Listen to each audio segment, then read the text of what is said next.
जबकि उसको मालूम है कि उसके मजहब में लॉटरी हराम है, सूद खा रहा है। जबकि उसको पता है कि मेरे मजहब में सूद इतना बड़ा गुनाह, इतना बड़ा गुनाह है। अल्लाह के नबी फरमाते हैं कि सूद के 70 से ज्यादा दर्जे हैं, जिसमें सबसे हल्का दर्जा यह है अय्यन की हर रजुल उम्महू, के इंसान अपनी सगी मां के साथ जिना करे। सगी मां के साथ जिना करने से बड़ा गुनाह है सूद खाना। हमारा नौजवान आज सूद खा रहा है। मेरे पास इसी बिहार से मधुबनी साइड से फोन आया एक नौजवान लड़के का जो अपनी बहन का इलाज कराने के लिए परेशान है।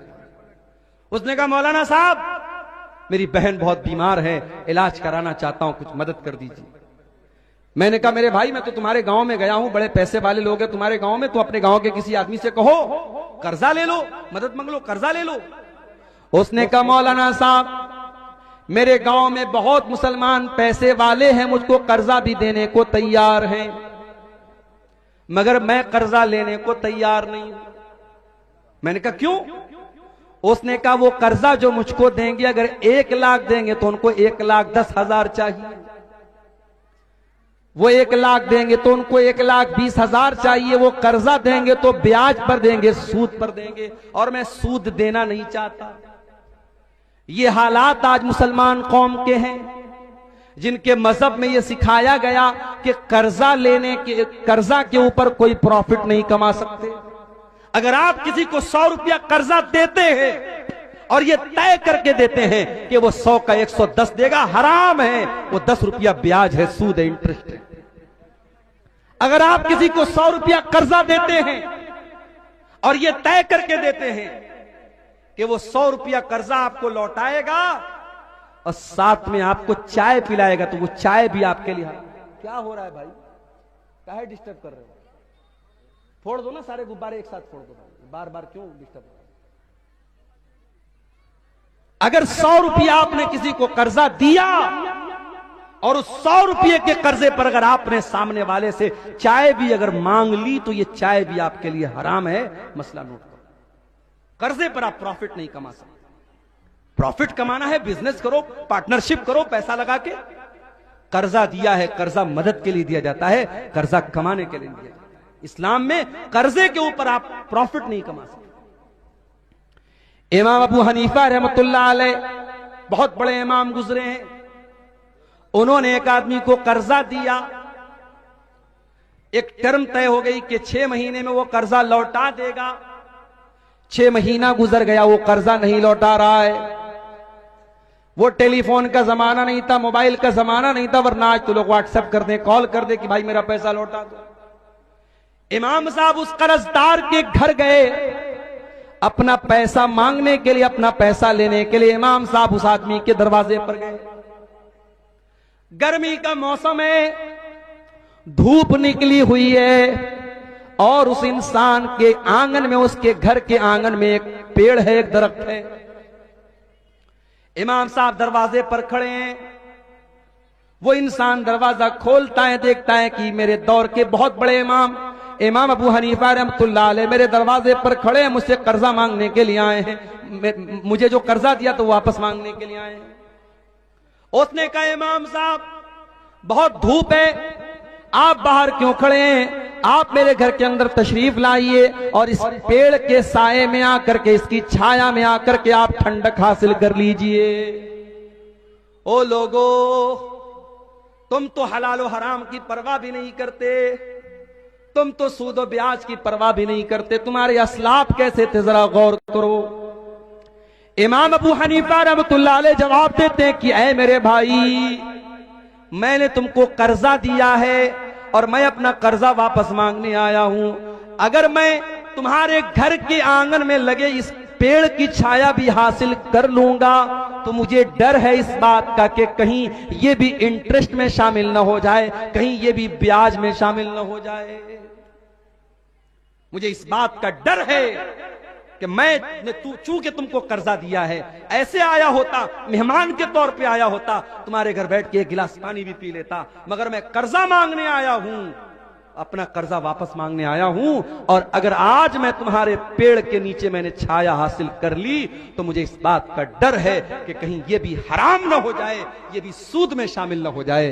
मेरे प्यारे साथियों, इस्लाम इस कदर सेंसिटिव दीन है। इस्लाम हमें एक दूसरे की मदद करना सिखाता है, एक दूसरे की मजबूरी से फायदा उठाने की तालीम इस्लाम नहीं देता। इतना बड़ा सीमांचल का इलाका है, बड़ी बड़ी संस्थाएं आपने बनाई हैं, क्यों नहीं आपने एक छोटा सा बैतुल माल बनाया? छोटे छोटे व्यापारी जो 10,000 15,000 रुपया कर्जा लेकर के एक छोटा मोटा कारोबार शुरू कर सकते हैं, 15,000 20,000 रुपया वो बैंक से जाकर के लोन लेते हैं, और जब बैंक से लोन लेते हैं तो हर महीना वो जब उसकी किस्तें चुकाते हैं तो वो पैसा उसमें ब्याज के साथ देते हैं। मेरे प्यारे साथियों, आज पूरी कौम ब्याज और सूद के दलदल में धंसती चली जा रही है, और कौम में जो पैसे वाले लोग हैं उन्हें जर्रा बराबर शर्म और गैरत नहीं आती कि कौम के उन गरीबों को हम इस दलदल से निकाल दें, बगैर किसी इंटरेस्ट के और बगैर किसी प्रॉफिट के। नॉन प्रॉफिटेबल आप कर्जों को दीजिए मेरे भाइयों, ताकि समाज को सूद और ब्याज से बचाया जा सके। लॉटरी खेली जा रही है, 5 रुपए की लॉटरी लगा करके 5 लाख रुपए का सपना देखा जा रहा है। इस्लाम में हराम है। कोई भी ऐसा कारोबार जिसमें आपका पूरा पैसा डूब भी सकता है और उसका डबल भी मिल सकता है, जिसमें आपका पैसा दांव पे लगा है, वो लॉटरी, वो जुआ हराम है। इस्लाम इतना हराम है, इतना हराम है कि अल्लाह कुरान में जब शराब का जिक्र करता है तो साथ में जुआ का भी जिक्र करता है। या अय्युहल्लज़ीना आमनू इन्नमल खम्रु वल मैसिरु वल अंसाबु वल अज़लामु रिजसुम मिन अमलिश शैतान। ऐ ईमान वालो, ये जो शराब तुम पीते थे अब तक और जुआ जो तुम खेला करते थे अब तक, और किस्मत का हाल मालूम करने के लिए जो पांसे के तीर निकालते थे, पहले क्या करते थे? किस्मत का हाल मालूम करने के लिए तीर निकालते। अभी आज मेरे पास एक फोन आया, एक औरत का फोन आया, उसने कहा मौलाना साहब मेरे जेवर चोरी हो रहे हैं, सोने का बड़ा कीमती जेवर 30-30 ग्राम का 30-30 तोले का मेरा सोने का कड़ा और सोने का हार चोरी हो गया, और जबकि मेरी अलमारी जहां पे मेरे जेवर रखे रहते वहां कोई नहीं जाता है, मेरे घर का कोई इंसान नहीं जानता है, फिर भी मेरे जेवर चोरी हो रहे हैं। उसने कहा मौलाना साहब मैं मसला जानना चाहती हूं, हमारे मोहल्ले में एक औरत है जिसके कब्जे में जिन्नात है, और जिन्नात के जरिए वो पता करके बता सकती है कि हमारे जेवर को कौन चोरी कर रहा है। मैंने कहा मेरी बहन आप सब्र से काम लीजिए, आप सब्र से काम लीजिए, अल्लाह से दुआ कीजिए, अगर आपकी किस्मत में होगा वो हार आपका वापस मिलेगा, मगर इस तरीके से किसी जिन के जरिए आप ये मालूम करें, इस्लाम में इसकी इजाजत नहीं मिलती है। अरब में क्या होता था, वो जब सफर करने निकलते थे तो तीर निकालते थे, अगर तीर पे लिखा रहता था कि सफर करना है तो करते थे, अगर यस वाला निकला तो सफर करते थे, नो वाला निकला तो नहीं करते थे। अल्लाह ने कहा कि शराब भी हराम है, जुआ भी हराम है, और किस्मत का हाल मालूम करने के लिए जो तुम तीर निकालते हो ये भी हराम है। वल अंसाब, और गैरुल्लाह के नाम पर जो तुमने स्थान बना के रखे हैं, जो तुमने आस्थाने बना के रखे हैं, तुमने बुतों के नाम पर जो जगह बना के रखी हैं, वो सब हराम है। रिजसुम मिन अमलि शैतान, ये सब गंदे काम है, शैतान के काम है। फजतनिबूहु लअल्लकुम तुफलिहून, ऐ मुसलमानों इन तमाम कामों से तुमको बचना है, तभी तुम कामयाब हो सकते हो। तो शराब भी हराम है, जुआ भी हराम है, और आज नौजवान दोनों काम कर रहा है। शराब तो शराब है, हमारा नौजवान आज ड्रग्स ले रहा है। आज कितने खतरनाक किस्म के ड्रग्स आज हमारे नौजवान ले रहे हैं। मैं महाराष्ट्र में गया, मुंबई में एक जगह पड़ती है मुंब्रा, मुंब्रा में बहुत बड़ी मुसलमानों की आबादी है। मुंब्रा में मुझे लोगों ने बताया कि वहां एक पाउडर है, एक ड्रग्स का की एक किस्म है, नौजवान वहां बड़ी तेजी से उसका इस्तेमाल कर रहे हैं। स्कूल में पढ़ने वाले छोटे छोटे बच्चे भी उसका शिकार हो रहे हैं, और डॉक्टरों का कहना है कि इतना खतरनाक है वो नशा कि जो इंसान की बॉडी को बिल्कुल गला देता है। बड़ी तेजी से नौजवान आज उसका इस्तेमाल कर रहा है। मेरे प्यारे नौजवान साथियों, ये जो तुम ड्रग्स इस्तेमाल कर रहे हो, जो गांजा इस्तेमाल कर रहे हो, जो गुटखा इस्तेमाल कर रहे हो, जो स्मोकिंग कर रहे हो, जो ड्रिंकिंग कर रहे हो, अल्लाह के वास्ते तौबा कर लो। अपने शरीर को बर्बाद ना करो, अपने जिस्म को बर्बाद ना करो। ये जिस्म अल्लाह की अमानत है, ये जिंदगी अल्लाह की अमानत है, कल अल्लाह पूछेगा वला तक़्तुलू अनफुसकुम, ऐ मेरे बंदे, जब मैंने कुरान में कह दिया था कि तुझे आत्महत्या करने की, खुदकुशी करने की परमिशन नहीं है, तूने क्यों किया? मेरे प्यारे नौजवान साथियों, आप अल्लाह को क्या जवाब दोगे? कोई भी ऐसा नशा जो आपकी बॉडी के लिए, आपके शरीर के लिए हानिकारक है, नुकसानदेह है, उसका इस्तेमाल करना जायज नहीं है। और जो लोग कहते नहीं साहब सिगरेट पीना हराम नहीं मकरूह है, गुटखा खाना हराम नहीं मकरूह है, वो अल्लाह को जवाब देने के लिए तैयार हो जाएं। ये मकरूह कुरू कोई चीज नहीं है, वो हराम है। जो चीज आपकी बॉडी को नुकसान पहुंचा रही वो मकरूह नहीं है, वो हराम है। उससे हमें और आपको अपने आप को बचाना है। मेरे प्यारे नौजवान साथियों, ये शराब इतना खतरनाक नशा होता है। उस्मान गनी कहते हैं शराब से बचो, शराब तमाम बुराइयों की जड़ है।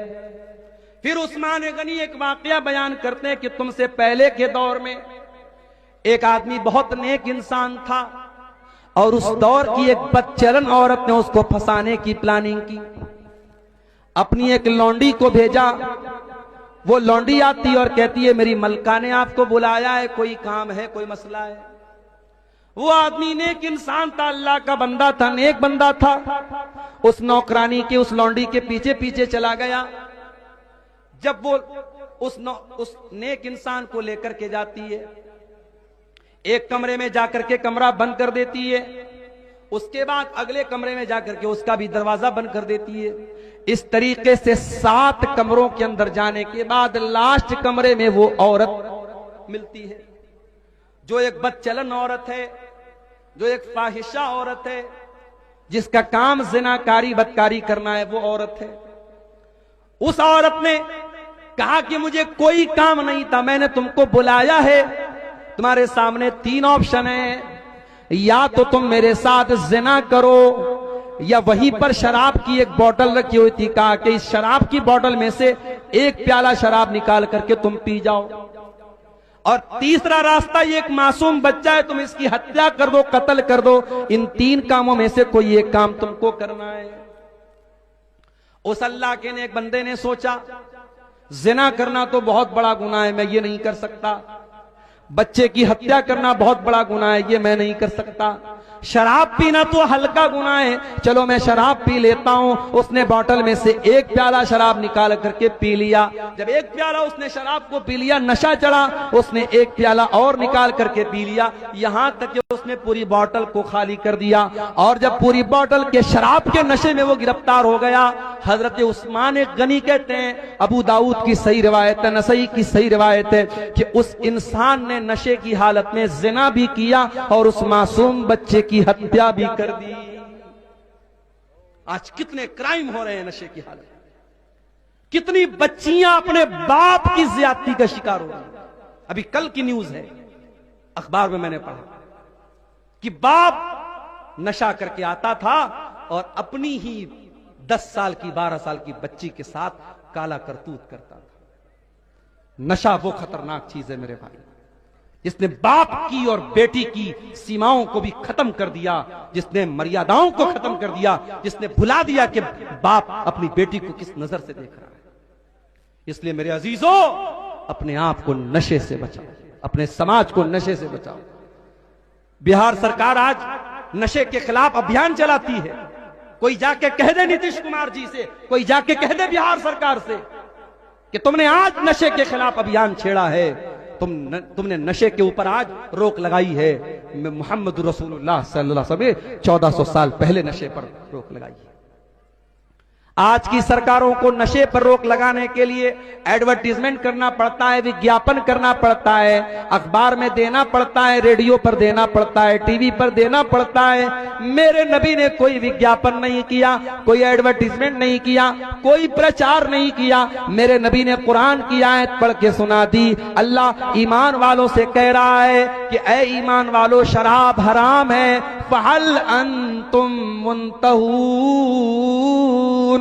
ऐ ईमान वालों, शराब हराम है, क्या अभी भी तुम शराब पियोगे? क्या अभी भी तुम नशा करोगे? अल्लाह सवाल कर रहा है। सहाबा कहते हैं अल्लाह, अय हमारे परवरदिगार, हम वादा करते हैं कि आज के बाद हम शराब को हाथ नहीं लगाएंगे। शराब के प्याले निकाल के, शराब के बर्तन निकाल के मदीना की गलियों में पानी की तरफ बहा दिया जाता है और सहाबे किराम के घरों से शराब का नामो निशान खत्म हो जाता है। ईमान हो तो ऐसा हो मेरे भाई, अल्लाह का डर हो तो ऐसा हो। यहां तो गुटखे की पैकेट पर बाकायदा तस्वीर बनी है फेफड़े की, और इंग्लिश में और हिंदी में लिखा हुआ है टोबैको कॉजेस कैंसर, तंबाकू से कैंसर होता है। और गुटखा बनाने वाली कंपनी बना भी रही है, बेचने वाला बेच भी रहा है, खाने वाला खा भी रहा है, और उस पर लिखा हुआ है कि साहब तंबाकू से कैंसर होता है, किसी को कोई फर्क नहीं पड़ता है। इस्लाम ऐसा दीन नहीं है मेरे भाई। इस्लाम सिर्फ 5 टाइम की नमाज पढ़ने का नाम नहीं है, माफ कीजिएगा। इस्लाम आपकी तरबियत करता है।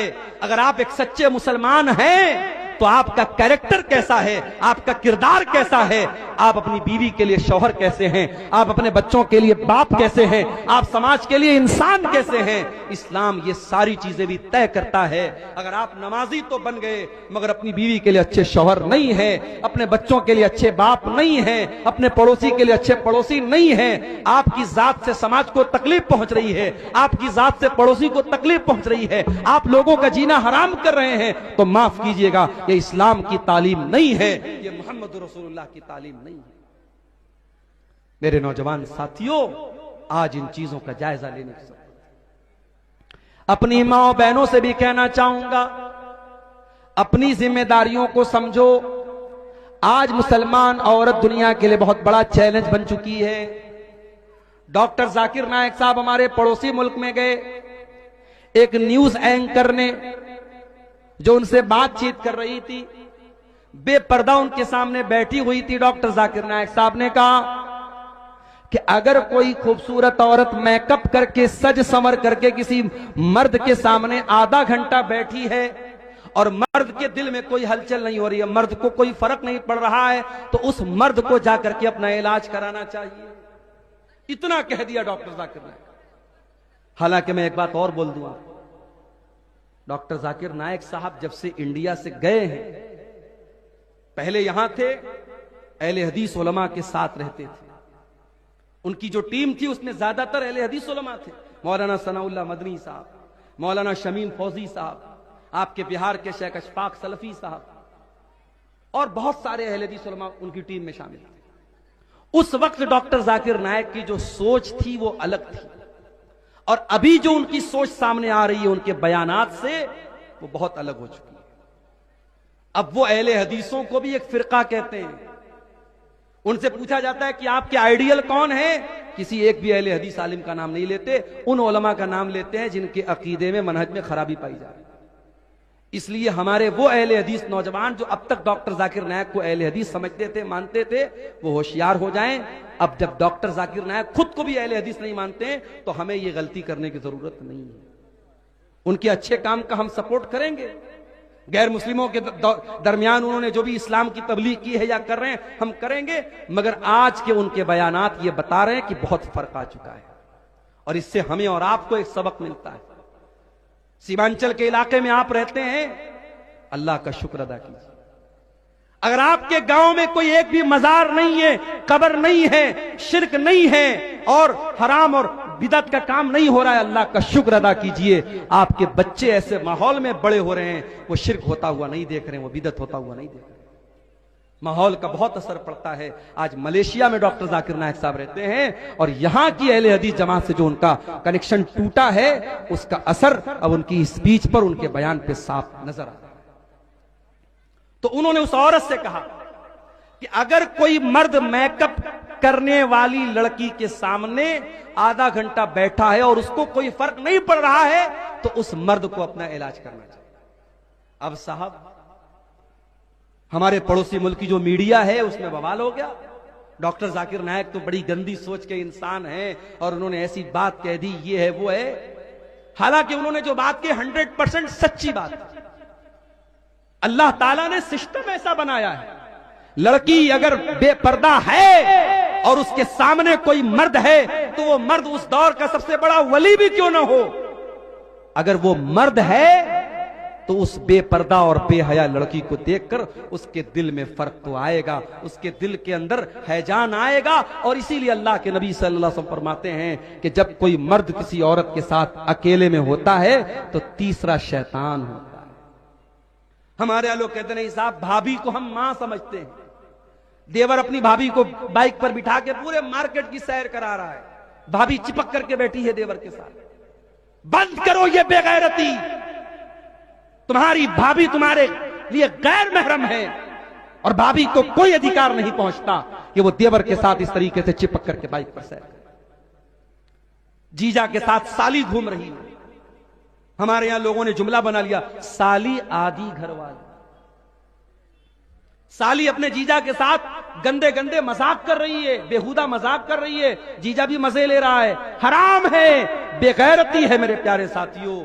जिस तरीके से आप अपने घर की जवान बेटियों को गांव के मोहल्ले के अजनबी लड़कों से दूर रखते हैं कि नहीं साहब हमारी लड़की सियानी हो गई, जवान हो गई, ये लड़का अनजान लड़का है, मेरी लड़की का कोई महरम रिश्तेदार नहीं, उसको हम घर में आने नहीं देंगे। जिस तरीके से अपने गांव के मोहल्ले के अनजान लड़कों से आप अपनी बच्चियों को दूर रखते हैं, वैसे ही कजिन से भी दूर रखिए। मामा का लड़का, मौसी का लड़का, चाचा का लड़का, ताया का लड़का, खाला का लड़का, ये सारे रिश्तेदार आपकी लड़की के लिए गैर महरम हैं। गैर महरम समझते हैं कि नहीं? गैर महरम उसको बोलते हैं जिससे शादी हो सकती है। आपके लड़की की शादी खाला के लड़के से हो सकती है, मामू के लड़के से हो सकती है, चाचा के लड़के से हो सकती है, ताया के लड़के से हो सकती है। तो जितने भी गैर महरम लड़के हैं, जब आपकी बेटी जवान हो गई तो उसको मना कर दीजिए कि नहीं, उसके साथ सेल्फी जाके मत ले लेना, तू शादी में उसके साथ जाके मत खड़ी हो जाना, उससे दूर रहना, पर्दे में रहना, वो तेरे लिए गैर महरम है। ये ट्रेनिंग की जरूरत है, ये तरबियत की जरूरत है। मैं बाहर कहीं कहीं सफर में जाता हूं, किसी आदमी के घर में मैं ठहरा, उनकी छोटी बच्ची है 5 साल की, मैंने जाके सलाम किया, लड़के ने तो हाथ बढ़ाया, लड़की ने हाथ नहीं बढ़ाया। मैंने पूछा कि ये 5 साल की बच्ची है, मुसाफा करने के लिए हाथ क्यों नहीं बढ़ा रही है? तो लड़की ने कहा कि मेरे बाप ने मुझको ये शिक्षा दी है, मेरी माँ ने मुझको ये तालीम दी है कि तू लड़की है, तू सलाम तो कर सकती है, मगर किसी मर्द के साथ मुसाफा करना तेरे लिए मुनासिब नहीं है। मुझे बड़ी खुशी होती है कि 5 साल की बच्ची को यह शिक्षा और यह तालीम जो इस्लाम दे रहा है वो बाप अपनी बेटी को देता है। आज हमारे यहाँ जवान बेटियां हैं, बेपर्दा घर से निकल रही हैं, न माँ को कोई फर्क पड़ता है, जलसे में आई है सज करके, संवर करके और ऐसे कपड़े पहन करके जिससे उनका जिस्म नजर आ रहा है, वो जलसे में आ रही हैं। माफ करना मेरे भाइयों, अगर आपके जलसों में ये औरतें आती हैं और बेपर्दा आती हैं और आकर के सड़कों पर खड़ी रहती हैं और नौजवान लड़के उनके आसपास मंडलाते रहते हैं, तो कान खोल करके सुन लो, इससे बेहतर है कि आप जलसों में लेडीज का इंतजाम करना बंद कर दीजिए। या तो आप लेडीज का इंतजाम करना बंद कर दीजिए या जलसों को करना बंद कर दीजिए। इस्लाम इस बात की परमिशन नहीं देता है। और मैंने देखा है इसी बिहार में आपके किशनगंज के इलाके में बहुत सारे प्रोग्राम हुए और बाकायदा पोस्टर पे लिख करके आया कि नहीं साहब हमारे जलसे में कोई दुकान नहीं लगेगी, हमारे जलसे में लेडीज का इंतजाम नहीं होगा। जलसा हो रहा है, कुरान पढ़ा जा रहा है, हदीस पढ़ी जा रही है, पिंडाल में कुरान पढ़ा जा रहा है, हदीस पढ़ी जा रही है, और सड़क पर जो है बेहयाई हो रही है और दुकानों पर बेहयाई हो रही है। इस्लाम इस बात की इजाजत नहीं देता है। बेगैरती को खत्म करो मेरे साथियों। अगर आज हमारे घरों की लड़कियां बेपर्दा हैं तो मुझे कहने की इजाजत दीजिए कि औरतों की बेपर्दगी के पीछे बहुत बड़ा रीजन और बहुत बड़ा सबब उनके घर के मर्दों की बेगैरती है।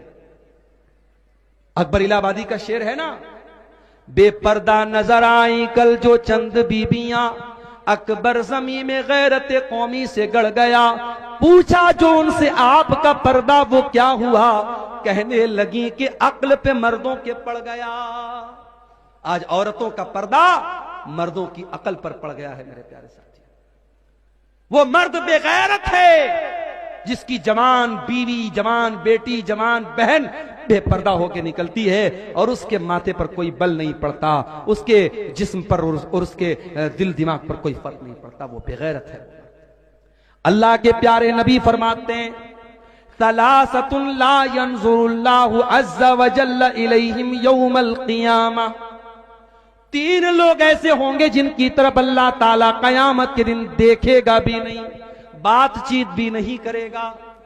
नंबर 1, अल-आक़ु लिवालिदैहि, अपने माँ बाप से रिश्ता तोड़ने वाला, रिश्ता काटने वाला। माँ बाप गलत हो सकते हैं, माँ बाप के फैसले गलत हो सकते हैं, माँ बाप की बातों से आपका दिल भी दुख सकता है, माँ बाप की कोई बात गलत भी हो सकती है, मगर आपको इस बात की परमिशन नहीं है कि आप अपने माँ बाप से अपना रिश्ता तोड़ लें और माँ बाप के साथ आप गलत सलूक करें। इस्लाम इस बात की इजाजत नहीं देता है। ठीक है, माँ बाप गलत करेंगे, वो अपना अंजाम अल्लाह के यहाँ भुगतेंगे। इसी कटिहार के इलाके में एक नौजवान मेरे पास आया था, उसने कहा था मौलाना साहब, वालिदैन पर आपने बहुत तकरीर की है, बहुत बयान किया है, कभी मौका मिले तो इस पर भी बयान कीजिए कि आज बहुत सारे वालिदैन ऐसे हैं जो औलाद के साथ नाइंसाफी करते हैं। एक बेटे को जमीन दे दी, जायदाद दे दी, पैसा दे दिया, एक बेटा बेचारा परेशान है और बाप उससे रिश्ता तोड़ के बैठा है। दो अलग अलग आंखों से बाप अपने बच्चों को देख रहा है, नाइंसाफी कर रहा है। कभी इस पर भी तकरीर कीजिएगा।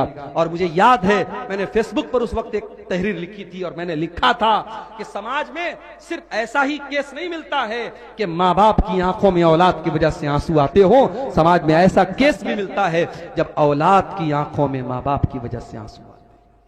लेकिन मेरे भाइयों, अगर माँ बाप गलत भी हैं, आपको रिश्ता तोड़ने की और रिश्ता काटने की इजाजत नहीं है। आप अपनी तरफ से भलाई करते रहिए, हुस्न सलूक करते रहिए। अल-आक़ु लिवालिदैहि, अपने माँ बाप से रिश्ता तोड़ने वाला कयामत के दिन अल्लाह की नजर रहमत से दूर रहेगा। नंबर 2, वल मरअतुल मुतरज्जिला, मर्दों की कॉपी करने वाली औरत, जो मर्दों की नकल करती है वो औरत भी कयामत के दिन अल्लाह की नजर रहमत से दूर रहेगी। नंबर 3, वद्दयूस, और वो बेगैरत मर्द, अल्लज़ी युक़िर्रु फ़ी आलिहिल खुब्ज़, जिसके घर में बेहयाई हो रही है, जिसके घर में गंदा काम हो रहा है और उसको कोई फर्क नहीं पड़ रहा है, वो अपने घर में बेहयाई को होने दे रहा है, बेगैरती को होने दे रहा है, उस दयूस इंसान को भी अल्लाह ताला कयामत के दिन नहीं देखेगा।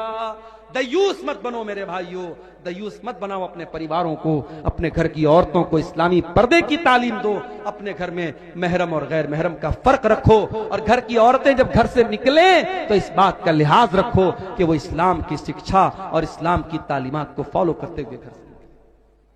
तो ये नौजवानों के अंदर ये बिगाड़ आज हम देख रहे हैं मेरे प्यारे साथी। और एक आखिरी चीज हम नौजवानों के अंदर ये चीज भी बड़ी तेजी से देख रहे हैं, और वो चीज क्या है?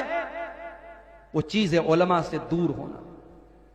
कल तक जो काम हम उलमा से लेते थे वो आज हम मोबाइल से लेने लगे। कोई मसला पूछना है, गूगल पे टाइप कर दिया, यूट्यूब पे टाइप कर दिया, किसी ना किसी का जवाब तो मिल जाएगा। याद रखो मेरे प्यारे साथियों, उलमा को उनका हक आपको देना है। उलमा की जगह जाहिलों को नहीं बैठाना है। अगर आपने उलमा की जगह जाहिलों को बिठा दिया, आपके बड़े बड़े मुफ्ती जो हो जाएंगे वो जाहिल हो जाएंगे।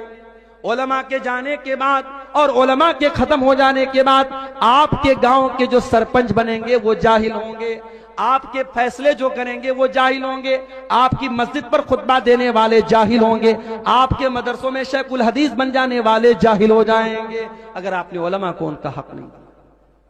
इसीलिए अल्लाह के नबी फरमाते हैं, बुखारी की रिवायत है, 100 नंबर की हदीस है बुखारी की, एक ऐसा जमाना भी तुम पर आने वाला है जब दुनिया से अल्लाह ताला इल्म को उठा लेगा, मगर इल्म को अचानक नहीं उठाएगा, बल्कि अल्लाह ताला उलमा को उठाएगा। और जब दुनिया से उलमा खत्म हो जाएंगे, इत्तखज़न्नासु रुऊसन जुहाला, लोग जाहिलों को अपना सरदार बना लेंगे, लोग जाहिलों को मुफ्ती बना लेंगे, जाहिलों से फतवा पूछेंगे। आज आप देख लें फेसबुक पर ऐसे ऐसे लोग जो सिर्फ व्यू पाने के लिए, सब्सक्राइबर पाने के लिए, लाइक पाने के लिए मियां बीवी के प्राइवेट मसाइल को खूब मसाला लगा लगा के बयान कर रहे हैं। शौहर बीवी के साथ सुहाग रात में क्या कर सकता है, शौहर बीवी के साथ ये कर सकता है कि नहीं। मैं उस चीज का नाम नहीं ले रहा हूं, लेकिन आज फेसबुक पर अपने आप को मुफ्ती कहने वाले इस तरीके के मसाइल को मिर्च मसाला लगा के बयान कर रहे हैं। क्यों? ताकि हमको ज्यादा से ज्यादा लाइक मिल जाए, हमारे चैनल के सब्सक्राइबर बढ़ जाएं, हमें व्यूशिप मिल जाए, व्यूवरशिप मिल जाए। ये वो दौर है मेरे भाई। औरतें, लड़कियां साहब वो तकरीर कर रही हैं और बाकायदा प्राइवेट मसाइल, जो मियां बीवी के प्राइवेट मसाइल हैं, उन मसाइल पर एक औरत बयान कर रही है और यूट्यूब पर उसको 1 लाख व्यू मिल रहा है, 2 लाख व्यू मिल रहा है। मेरे प्यारे साथियों, व्यू की बुनियाद पर किसी को सही और गलत नहीं कहा जा सकता। जरूरी नहीं है कि कोई आलिम बहुत बड़ा आलिम है लेकिन फेसबुक और यूट्यूब पर उसको बहुत ज्यादा व्यू मिलते हो, और ऐसा भी जरूरी नहीं कि जिसको व्यू मिलता हो तो वो सही हो। इसलिए हमें व्यू की बुनियाद पर और सब्सक्राइबर की बुनियाद पर और लाइक की बुनियाद पर हमें तय नहीं करना है। हमें यह देखना है कौन हकीकत में आलिम है, कौन हकीकत में उलमा है, कौन है जिन्होंने वाकई में कुरान और सुन्नत का इल्म हासिल किया है। हम उनसे दीन का मसला पूछेंगे और जब मसला पूछेंगे तो सही मसला पूछेंगे, जिसकी वाकई में जरूरत हो। फालतू किस्म का मसला मत पूछो। जैसे इमाम अबू हनीफा रहमतुल्लाह अलैह के उस्ताद थे इमाम इब्राहिम नखई, उनके पास एक आदमी आया, उसने मसला पूछा, इमाम साहब इबलीस की बीवी का नाम क्या था? उन्होंने कहा मैं इबलीस की शादी में गया नहीं था। इबलीस की बीवी का नाम क्या था?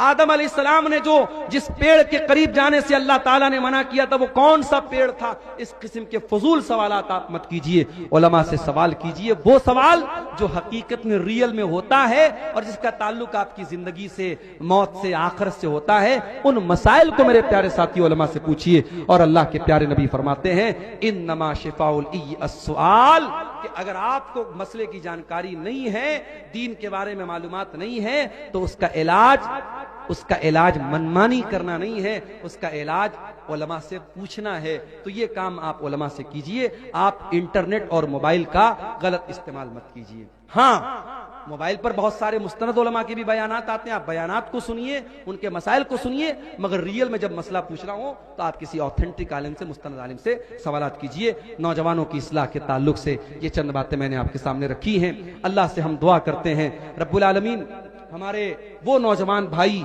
जिनकी मेहनतों से और कोशिशों से और इतना बड़ा प्रोग्राम उन्होंने मुनक्किद किया और ईदगाह को लेकर के वो उठे हैं। मेरे प्यारे साथियों, ईदगाह भी मस्जिद के हुक्म में है। जो सवाब मस्जिद का मिलेगा वही ईदगाह का मिलेगा। जाते जाते आप हजरात से गुजारिश है, इस ईदगाह के लिए जरूर आप अपना बेशकीमती ताउन देते जाएं। हमारी माए बहनें भी जो मौजूद है, जाते वक्त